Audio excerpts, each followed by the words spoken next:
चिंतन शिविर के बाद मसूरी में कैबिनेट मंत्री गणेश जोशी ने ली बैठक। बोले अधिकारियों और मंत्रियों को 6 माह में देने होंगे प्रगति रिपोर्ट। मुख्यमंत्री खुद करेंगे समीक्षा।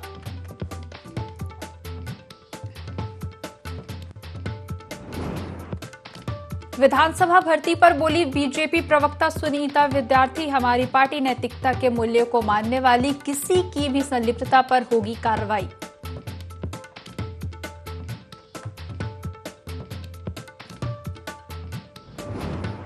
बागेश्वर जिले की शिक्षा व्यवस्था पूरी तरह चरमराई। 200 राजकीय प्राथमिक विद्यालय एकल शिक्षक के हवाले तो 26 राजकीय प्राथमिक विद्यालयों में शिक्षक नदारद।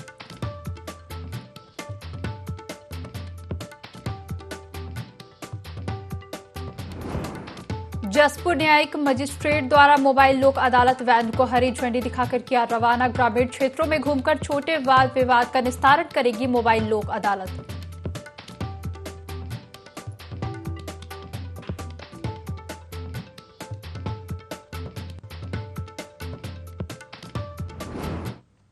देवभूमि लाइव में आपका स्वागत है। मैं हूं आपके साथ दिव्या तिवारी। आइए आपको ले चलते सीधे दिल्ली, जहां सीएम पुष्कर सिंह धामी जनसभा को संबोधित कर रहे हैं।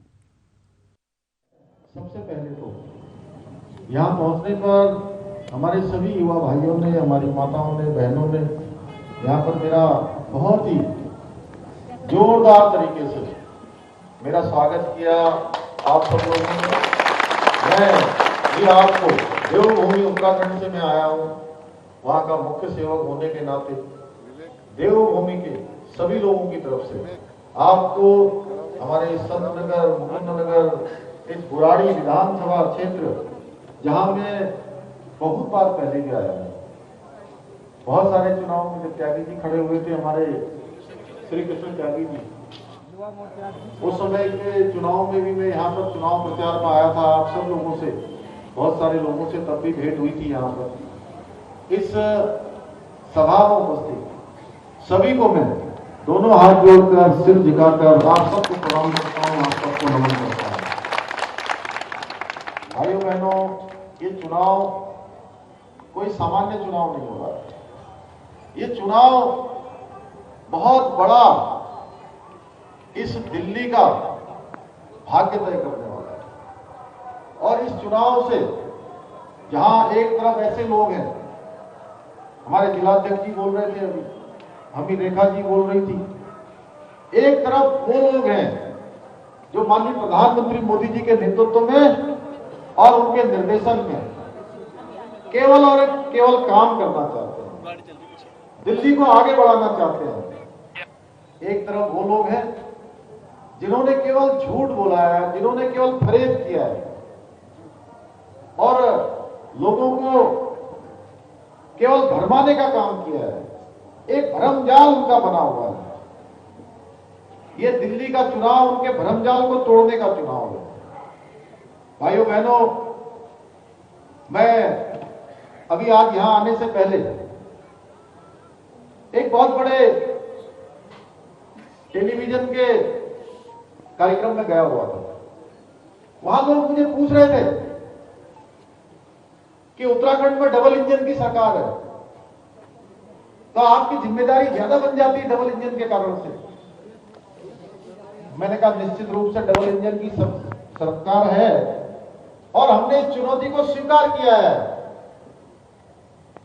आने वाले समय में आप सब लोग जितने दिल्ली में रहने वाले हैं, जो उत्तराखंड के रहने वाले हैं, वो लोग दिल्ली से देहरादून जाते ही रहते हैं, उत्तराखंड जाते ही रहते हैं। लेकिन जो उत्तर प्रदेश के होंगे, जो दिल्ली के होंगे या किसी और राज्य से आकर दिल्ली में रह रहे होंगे या दिल्ली के ही रहने वाले होंगे, वो अगर हम उत्तराखंड जाएंगे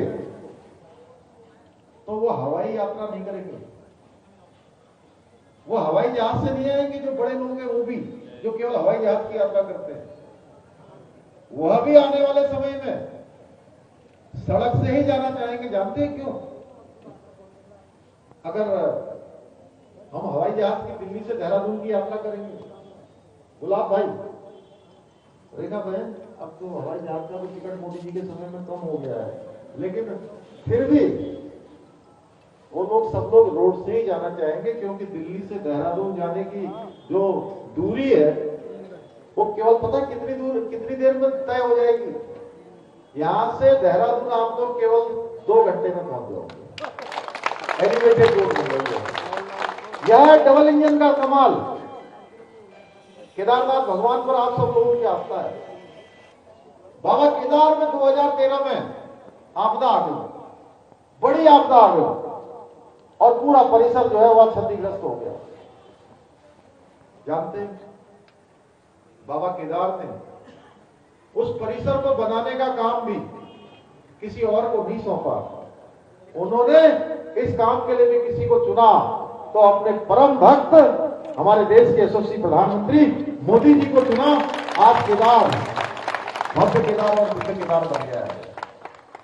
4 धाम जाने के लिए पहले ऋषिकेश से अगर यात्रा शुरू करते थे लोग, तो उनको 3 दिन 4 दिन लग जाते थे बद्रीनाथ पहुंचने में। आज ये दूरी केवल 6 घंटे 7 घंटे में पूरी की जाती है। यह है डबल इंजन की सरकार। इसी प्रकार से आने वाले समय में केदारनाथ जो लोग जाते हैं, पैदल जाते हैं, बड़ी कठिन यात्रा होती है। वह कठिन यात्रा भी माननीय प्रधानमंत्री मोदी जी के कारण से बहुत सरल होने वाली है। और वहां केबल कार लिफ्ट योजना का शिलान्यास प्रधानमंत्री जी ने इस बार कर दिया है। गौरी कुंड से लेकर केदारनाथ तक आप सब लोग जो भी यात्रा करना जाएंगे, केवल भारतवर्ष के लोग ही नहीं, भगवान केदारनाथ जी पर पूरे विश्व की आस्था है। और वह सब लोग केबल कार से जा पाएंगे, लिफ्ट से जा पाएंगे। इसी प्रकार से बाबा बद्री विशाल का परिसर, वहां पर भी एक नया मास्टर प्लान बन रहा है। अब आप जाएंगे तो आने वाले समय में पूरा आपको व्यवस्थित मिलेगा। व्यवस्थित, कहीं पार्किंग मिलेगी, कहीं रास्ता मिलेगा, लाइन में ठीक से जाने के लिए, खड़े होने के लिए स्थान मिलेगा। अगर बच्चे कुछ देखना चाहेंगे तो बच्चों के लिए भी बनेगा। यह है डबल इंजन। और इतना ही नहीं, जहां बाबा केदार का पुनर्निर्माण हो रहा है, वहां लिफ्ट लगाई जा रही है, वहां बद्री विशाल में मास्टर प्लान लगाया जा रहा है। और वहीं हेमकुंड साहब में, जो हमारे सिखों का सबसे बड़ा धार्मिक स्थलों में से एक स्थल है, वहां हेमकुंड साहब जाने के लिए, जहां 16 किलोमीटर की कठिन यात्रा 3 दिन 4 दिन 5 दिन में पैदल पूरी होती थी। और जो हमारे बुजुर्ग लोग होते थे उनके लिए तो बहुत ही कठिन यात्रा थी। वह कठिन यात्रा भी अब कुछ ही घंटों में पूरी हो जाएगी, क्योंकि माननीय प्रधानमंत्री जी ने वहां भी लिफ्ट की परियोजना का शिलान्यास कर दिया है, गोविंद घाट से लेकर हेमकुंड साहब। तो मेरे से लोग पूछ रहे थे कि डबल इंजन क्या होता है। भाइयों बहनों, डबल इंजन ये होता है, जो कहते हैं वो करते हैं। इसी प्रकार से मोदी जी जो यहाँ की झुग्गी झोपड़ियों के लिए काम करना चाहते हैं, यहाँ के रिक्शे वालों के लिए काम करना चाहते हैं, टेम्पो वालों के लिए काम करना चाहते हैं, टैक्सी वालों के लिए काम करना चाहते हैं, जो हमारे गरीब मजदूर हैं उनके लिए काम करना चाहते हैं, वो काम बीच में ब्रेक नहीं होना चाहिए। अगर वो वहां से पैसा भेजे तो सीधे उनके पास पहुंचना चाहिए। वो पैसा तभी पहुंचेगा। दिल्ली में सीएम पुष्कर सिंह धामी ने नगर निगम चुनाव प्रचार को लेकर जनसभा को संबोधित किया और इसके साथ ही रुक करते हैं खबरों का। मसूरी में चल रहे बीजेपी के चिंतन शिविर का समापन हुआ। शिविर के समापन के बाद मंत्री गणेश जोशी ने भाजपा मसूरी मंडल की बैठक में भाग लिया और नगर पालिका के चुनाव के लिए कार्यकर्ताओं को तैयार रहने की बात कही। कैबिनेट मंत्री गणेश जोशी ने कहा कि 3 दिन का चिंतन शिविर प्रदेश की दिशा और दशा को तय करेगा, साथ ही अधिकारियों और मंत्रियों की जवाबदेही भी तय की जाएगी। उन्होंने बताया कि 6 माह के बाद प्रगति रिपोर्ट मांगी गई है, जिस पर खुद मुख्यमंत्री समीक्षा करेंगे।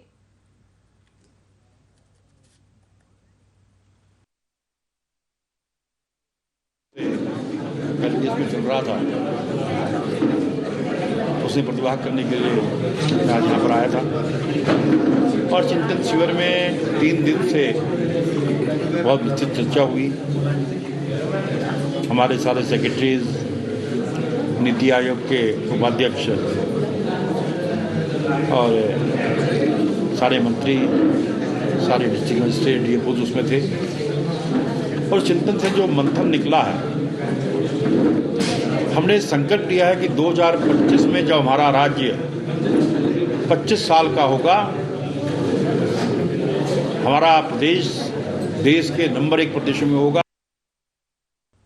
लोहाघाट उप जिला अस्पताल में व्याप्त अव्यवस्थाओं के खिलाफ नगरपालिका अध्यक्ष गोविंद वर्मा का गुस्सा सामने आया है। वे अपने समर्थकों के साथ उप जिला अस्पताल का घेराव करने पहुंचे और स्वास्थ्य विभाग के खिलाफ जमकर नारेबाजी की। प्रदर्शन कर रहे लोगों का कहना है कि डॉक्टर्स की कमी को लेकर स्वास्थ्य विभाग और सरकार से कई बार बात की गई, लेकिन हालात भी जस के तस बने हुए हैं। अगर डॉक्टर्स की कमी शीघ्र पूरी नहीं की गई तो बड़ा आंदोलन किया जाएगा।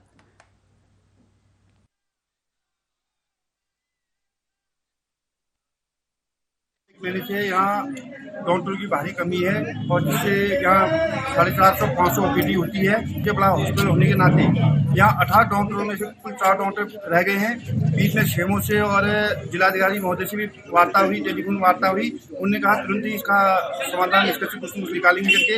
आज 1 महीना हो गया है, इसके बावजूद भी यहाँ डॉक्टरों की नियुक्ति नहीं हो पाई है, जिससे हमारे मातृशक्ति और युवाओं और बुजुर्गों में भारी रोष है। तो यहाँ के मरीज जो भी मरीज आते हैं यहाँ उनकी ना अच्छे से देख रेख कर पाते हैं और उनका व्यवहार भी अच्छा नहीं है। जो बहुत बड़ा इम्पोर्टेंट हमारा ये हॉस्पिटल है, यहाँ पर न डॉक्टर है न कोई सुविधाएं हैं। दूसरी बात मैं ये कहना चाहूँगा कि आज वो लोग कहाँ सो गए जिन्होंने पीपीपी मोड के लिए आंदोलन किया, वो इस आंदोलन आज क्यों नहीं कर रहे हैं कि यहाँ पर सरकार के कोई भी सरकारी डॉक्टर यहाँ पर नहीं है, ओपीडी सुविधाएं प्रॉपर नहीं चल रही है। वो लोग संघर्षशील थे जब पीपीपी मोड में ठीक ठाक हॉस्पिटल चल रहा था, उन्होंने पीपीपी मोड हटाया। सब लोग एकजुट होकर के संघर्ष करते हैं। आप आइए, आपने पीपीपी मोड हटाया, आप इस उत्तराखंड की सरकार को जगाने का काम करें। इस सीएमओ स्तर से होना है व्यवस्था। सर से बात की है, एक लेटर भी भेजा है हमने। सर ने ये कहा था, आश्वासन दिया है हमें कि बहुत जल्दी में आपके यहाँ डॉक्टर भेजगा। 4 इमरजेंसी में, मॉर्निंग इवनिंग नाइट ड्यूटी में, 2 मेरा डिलीवरी वाले सेशन में है। डॉक्टर ज्ञान प्रकाश, डॉक्टर रविंद्र बोरा और डॉक्टर राज लाठी, डॉक्टर ऋतु, डॉक्टर अंकुश वाटला ये ओपीडी देख। लोहाघाट के छमनिया में जिला जेल बनाने को लेकर सुई गांव के ग्रामीण भड़क गए हैं। सभी पूर्व जिला पंचायत सदस्य सचिन जोशी के नेतृत्व में एसडीएम कार्यालय पहुंचे, जहां ग्रामीणों ने जिला प्रशासन के खिलाफ और जेल नहीं विकास दो के नारे लगाए और एसडीएम रिंकू बिष्ट के माध्यम से डीएम चंपावत के नाम ज्ञापन सौंपा। ग्रामीणों ने जिला जेल बनाने जाने पर धरना देने की चेतावनी दी है। उन्होंने कहा कि सीक्रेटली जिला जेल बनाने की तैयारी की जा रही है, ऐसा हुआ तो हमें मजबूरन आंदोलन करना पड़ेगा।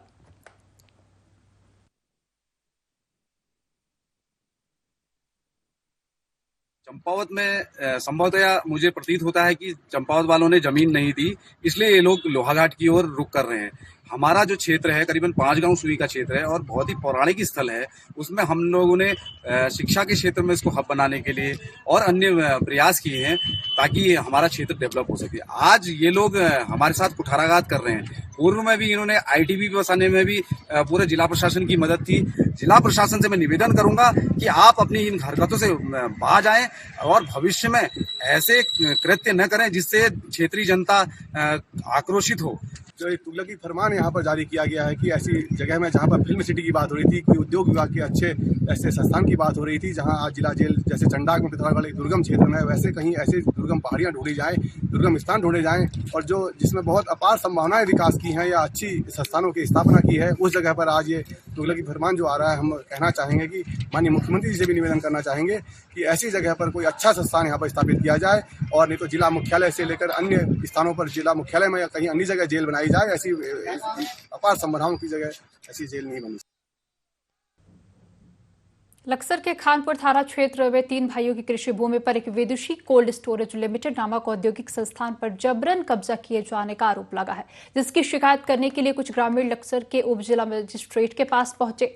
शिकायतकर्ताओं ने उप जिला मजिस्ट्रेट को अवगत कराया कि क्षेत्र में उनकी 15 बीघा भूमि का रकबा कृषि भूमि के रूप में स्थित है, जिस पर 50 से 60 मजदूर लगाकर औद्योगिक संस्था द्वारा उनकी कृषि भूमि में पक्की 4 दीवारी निर्माण कर उस पर कब्जा कर लिया है, जिस पर उप जिला मजिस्ट्रेट ने संज्ञान लेते हुए जांच की बात कही है।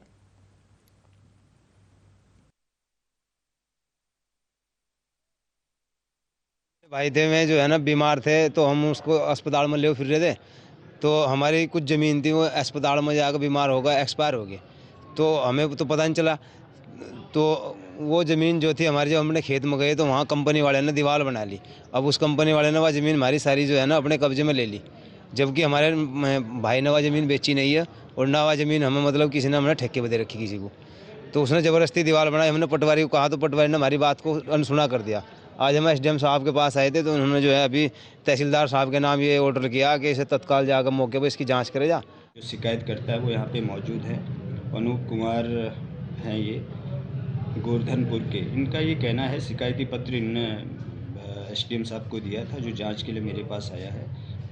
इसमें इनका ये कहना है कि इनकी जो भूमि है गांव में, इस पे कुछ कंपनी ये बता रहे हैं उनके द्वारा कुछ अवैध रूप से कब्जा करने की शिकायत की गई है। बेसिकली मेरे द्वारा ये हमारी जो राजस्व उप निरीक्षक हैं इनसे बात की गई है, इनके द्वारा अवगत करवाया गया है। ये जो गांव है ये चकबंदी प्रक्रियाओं के अंतर्गत है। अब मौके की क्या स्थिति है, रिकॉर्ड क्या कहता है, ये जांच का विषय है। काशीपुर पुलिस ने मानव तस्करी गिरोह का भंडाफोड़ किया है। पुलिस ने एक आरोपी को गिरफ्तार कर लिया है और 4 आरोपी फरार हो गए। बता दें कि आरोपी बहला फुसलाकर नाबालिग को राजस्थान भगा कर ले गए और एक पागल युवक से शादी कर नाबालिग को 3 लाख रुपए में बेच दिया था। शिकायत मिलने पर पुलिस ने मोबाइल ट्रेस कर नाबालिग को मुक्त कराया, वहीं एक आरोपी को पकड़ लिया।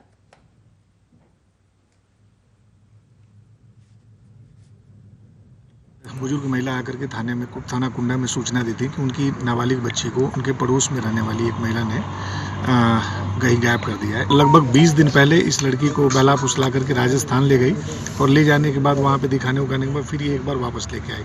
लाने के बाद जब दूसरी बार इसकी मम्मी किसी काम से बाहर गई थी तो मौके का फ़ायदा उठा करके ये उस लड़की को लेकर के राजस्थान के अलवर गई और वहाँ जा करके एक परिवार के साथ इसने उस लड़की का सौदा कर दिया 3 लाख रुपए में। जब मुखबिर की सूचना पे यह चीज़ वेरीफाई हो गई तो हमने इसको काफ़ी गंभीरता से लिया और अलवर से सकुशल इस लड़की को हमने रेस्क्यू करके बरामद कर लिया है। नाबालिग बच्ची है, इसकी सकुशल बरामदगी हो चुकी है। जो ये 4 अभियुक्त हैं जल्द से जल्द इनको भी हम गिरफ्तार करके माननीय न्यायालय के समक्ष पेश करेंगे। उत्तराखंड राज्य विधिक सेवा प्राधिकरण उच्च न्यायालय द्वारा विधिक सेवारत मोबाइल वैन का अदालत का शुभारंभ किया। जसपुर कोर्ट परिसर में मोबाइल लोक अदालत वैन को न्यायिक मजिस्ट्रेट मनोज सिंह राणा ने हरी झंडी दिखाकर रवाना किया। वहीं एडवोकेट सलीम अहमद ने बताया कि मोबाइल वैन के माध्यम से ग्रामीण क्षेत्रों में घूमकर विवादों का निराकरण किया जा रहा है।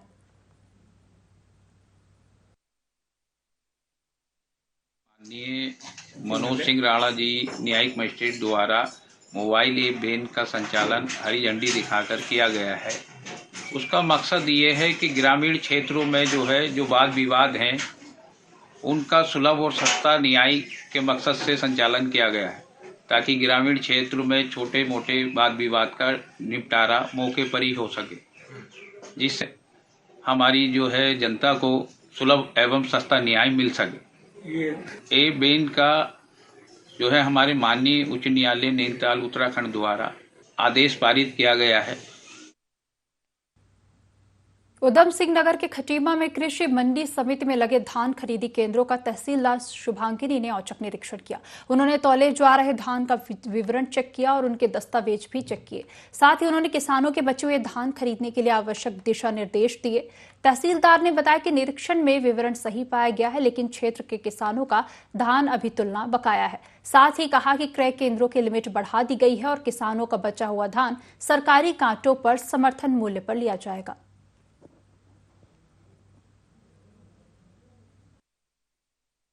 धान काटा है और मंडी के अंतर्गत वहाँ पर निरीक्षण किया गया था। वहाँ पर कुछ जो ट्रॉलियाँ खड़ी हुई थी धान से भरी हुई, तो उनके पेपर्स वगैरह चेक किए गए, जो कि अभी सही पाए गए।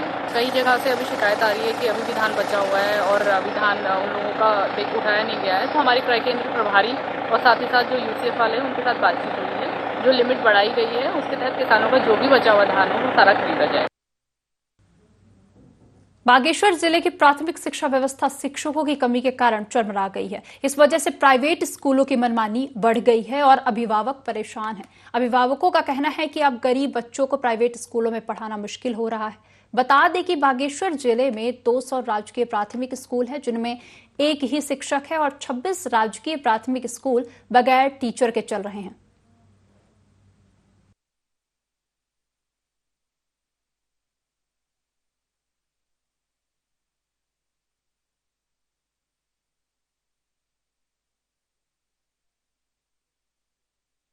अभी तो स्कूलों का हम लोग गरीब लोग हैं और हमारे जो बच्चे सरकारी या प्राइवेट में पढ़ते हैं वहाँ पे टीचरों की बहुत कमियां हैं और फीसें बहुत ज़्यादा हैं, तो हम लोग गरीब हैं एक तो पहले से ही, और तो हमारे बच्चों को काफ़ी दिक्कतें हो रही हैं और फीसें बहुत महंगी है। टीचर स्कूल में बराबर पढ़ाई नहीं हो पाती है। 200 स्कूल ऐसे हैं जो एकल अध्यापकीय हैं और 26 विद्यालय ऐसे हैं जहाँ पर कोई टीचर नहीं है, उनमें हमने व्यवस्था कर रखी है। माननीय न्यायालय ने निर्णय दे दिया है, अब सरकार ने उस पर दिशा निर्देश देने हैं। जैसे सरकार दिशा निर्देश प्राप्त होते हैं तो 145 पदों पर भर्ती प्रक्रिया कर दी जाएगी। तो 145 अध्यापक यदि मुझे मिलते हैं तो जहाँ पर 5 या 6 बच्चे पढ़ रहे हैं उनको छोड़ के सब जगह 2 अध्यापक। लाल बहादुर शास्त्री राष्ट्रीय प्रशासनिक अकादमी मसूरी में बीजेपी की 3 दिवसीय चिंतन शिविर का समापन हुआ। वहीं कार्यक्रम में प्रदेश के मंत्रियों के साथ आला अधिकारी भी मौजूद रहे। इस दौरान मुख्यमंत्री पुष्कर सिंह धामी ने सभी मंत्रियों और अधिकारियों को क्षेत्रों में प्रवास और वहां की समस्याओं के निदान करने के लिए दिशा निर्देश भी दिए। विभागों के अधिकारियों ने अपने अपने स्तर पर अपने सभी ने यहाँ पर प्रेजेंटेशन दिए। अंत में बहुत एक सकारात्मक वातावरण तैयार हुआ है। हमारे दूरस्थ क्षेत्रों में, ग्राम सभाओं में इन सब को कैसे आदर्श बनाया जाए, सरलीकरण, समाधान और निस्तारण सभी सरल किया जाए और माननीय प्रधानमंत्री जी की परिकल्पना अनुसार एक कार्य व्यवहार, कार्य संस्कृति यहाँ पर डेवलप होगी, जो निश्चित रूप से आने वाले समय में हमारा जो सशक्त उत्तराखंड और रजत जयंती और 5 साल और अगले 10 सालों का जो रोड मैप है उस पर सभी विभाग काम करेंगे। माननीय प्रधानमंत्री जी की जो फ्लैगशिप योजनाएं हैं उन योजनाओं पर प्राथमिकता से काम होगा। साथ ही साथ हम स्वच्छता पर भी विशेष ध्यान देंगे और समाज के अंतिम छोर में खड़े हुए व्यक्ति तक हमारी सरकार पहुंचे। ग्राम सभाओं में जाके हमारे सभी अधिकारीगण, आला अधिकारीगण, शासन के हमारे मंत्रीगण, सभी लोग और जिलों के अधिकारी लोग जहां ग्राम चौपालों में भाग लेंगे, ग्राम सभाओं में जाके समस्याओं को सुनेंगे, बीडीसी बैठकों में प्रतिभाग करेंगे। उसके साथ साथ बहुउद्देशीय शिविर लगाए जाएंगे, समाधान चौपालें लगाई जाएंगी। अनेकों ऐसे कार्य जो हमारे राज्य को आगे बढ़ाने का काम करेंगे, आम आदमी के जीवन में खुशियां लाने का काम करेंगे, उनके जीवन को बदलने का काम करेंगे। उसी की हम लोगों ने यहाँ पर प्रतिबद्धता की, उसी पर चिंतन किया है और 3 दिन के चिंतन में जो अमृत निकलेगा वो उत्तराखंड को आगे बढ़ाने के लिए प्रभाववान करेगा।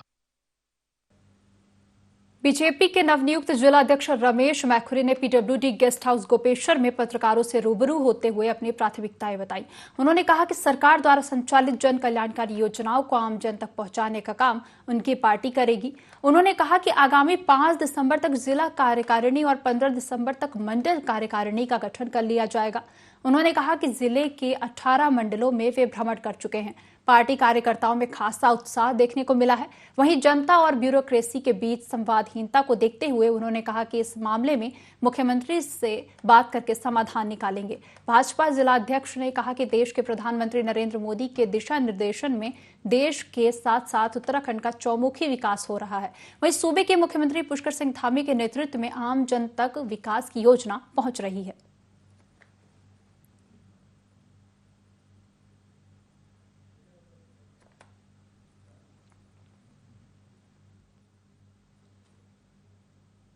इस बुलेटिन में फिलहाल इतना ही। बने रहिए ID24 के साथ।